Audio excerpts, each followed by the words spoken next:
15 years ago, Super Mario Galaxy 2 released, and probably one of the most divisive things ever released in that game, and that is the green stars. It's been so long since I've collected all 120 stars in Super Mario Galaxy 2, so I couldn't wait to actually go back and see, is this as bad as some people make it out to be, or are you on the side of these are awesome and a great addition? But yeah, I feel like you either love these green stars or you absolutely hate them. I don't really see there being an in-between. So how did I feel actually going back and collecting these? I'm just gonna say right now, I think this is one of the most underrated and downplayed parts of any 3D Mario game. Hiding 120 stars scattered across the galaxies that you've already played in like one big hide and seek match is honestly one of the coolest things ever. It actually adds so much more gameplay to the actual game, but not only that, I feel like they're even more interesting than the base level stars that you're supposed to collect. Mario Galaxy games are very linear. It's just a straight path to the goal, you know, no real exploration or looking around or trying to find hidden secrets. But thanks to Mario Galaxy 2's star medals that you can actually find, it does add a little bit of collection factor to this, which Galaxy 1 was desperately missing. But now they've also added a humongous post game where you're pretty much collecting another 120 stars, but 3 to 2 stars per galaxy, and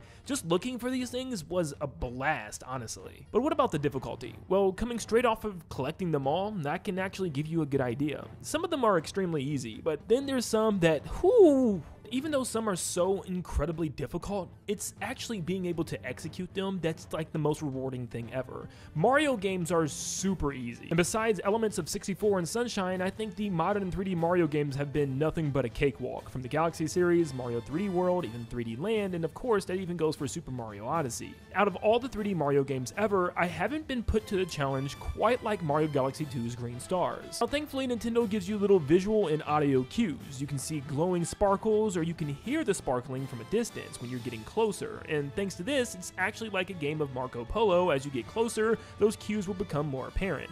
But man, some of these are hidden so incredibly well, if you're not really looking, you'll easily miss them. Out of the 120 green stars, I marked 26 of them as being very difficult. Now, I'm not saying that means there's 94 easy stars in this game. I'm just saying the rest I either remembered from playing as a kid, which I did remember a lot of them, believe it or not, and just some of them I really got lucky seeing glistening at the right angle when flying into a galaxy. But I'd say over half of these green stars are gonna give people some problems. Now, the ones I really hated were the ones where you would go down a one-way path and then, oop, there's a star on the ceiling. I gotta die and then go back through that path, but, you know, flip around. And you'll always get it the second time, but it's just the fact that I have to die just because they threw one in this weird spot. And there was a couple of times where I jumped off of a spot where Nintendo didn't necessarily want me to jump from, and the camera would just get stuck onto the ground. So I made the jump, but you know, the camera's wonky. But here's some of the ones that really got me. In this spot, you have to do a triple jump all the way off the corner of this block and grab a green star.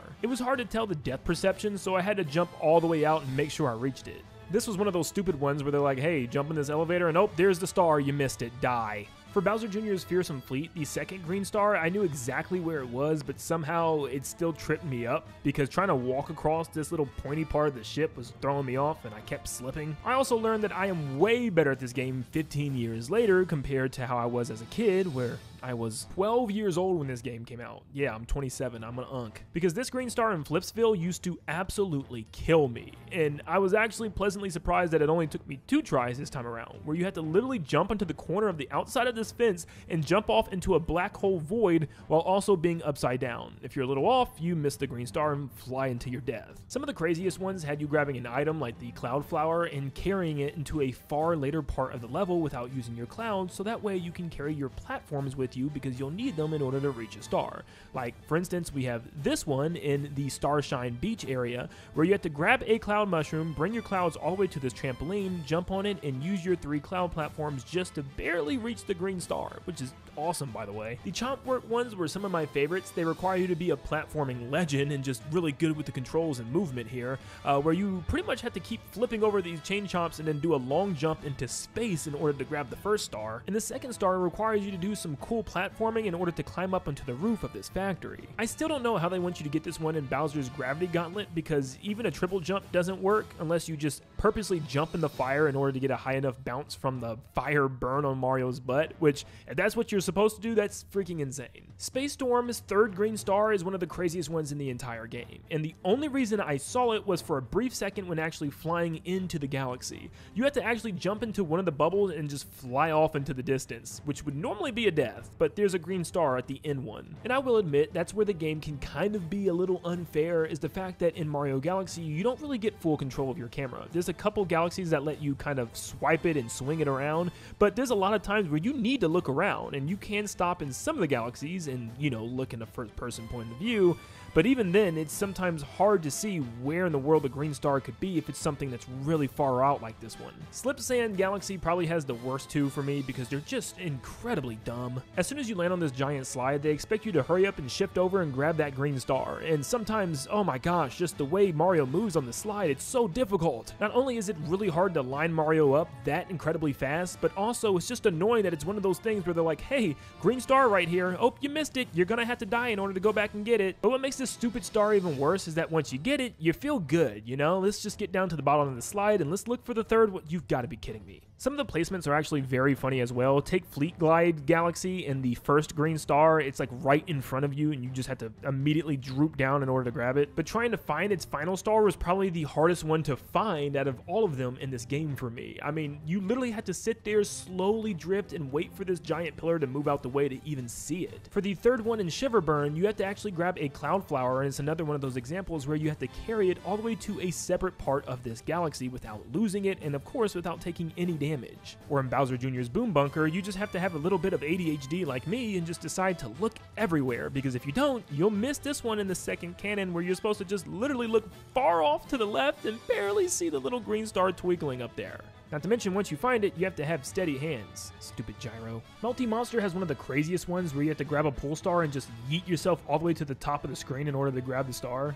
And Slimy Spring's second star was just embedded in my mind from a kid because I could not find this one for the life of me. And I remember finally looking up in my little guidebook and being mesmerized when I found out you had to just drop here instead of use the launch star. Twisty Trials had one where you had to like literally look out all the way into the abyss because there'd be no way to see the star from any regular point of view. You just had to know to look out here for it. And possibly the hardest one in the game in my opinion is the final Bowser's Castle area, being Bowser's Galaxy Generator. The second green star has you once again grabbing a Cloud Flower item and taking it all the way to the next section. The problem is you have to carry it in this very specific path so that way you're not wasting clouds, and just getting up in this little groove without hitting the ceiling or any of the fireballs falling down the center is without a doubt the most tedious and frustrating star in the game in my opinion. I mean seriously, it took me around 10 minutes just to perfectly get in this groove. Maybe there is an easier way to do this, but I sure couldn't find one, and for some reason, I did not even remember this green star being this difficult. But honestly, I welcome the challenge. None of it seemed necessarily unfair. Some of them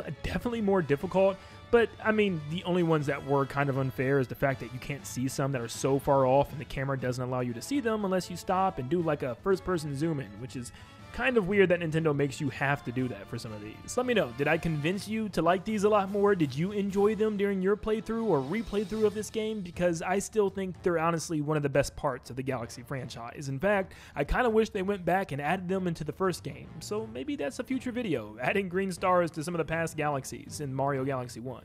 But have a blessed day, guys, and I'll see you in the next one.